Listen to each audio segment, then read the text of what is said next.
Well, we have another big storm coming. It just started. And Steve is on his way home. Hope he's okay. Can't even see the road. Supposed to get about 10 inches, I think.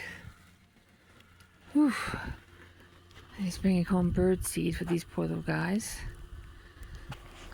Got the little container here for rabbits and raccoon. Oh, and there's Steve! Yay! Daddy Steve is home! Oh, thank goodness. Thank the Lord. Now we can relax and enjoy.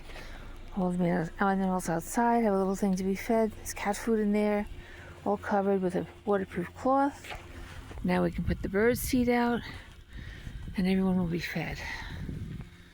And they go into their nest or wherever they go with full tummies. Wow. White Christmas, as always. Oh, that's beautiful.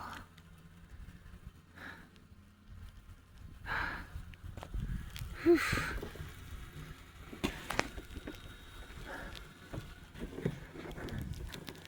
And he's home safe and sound. Yay!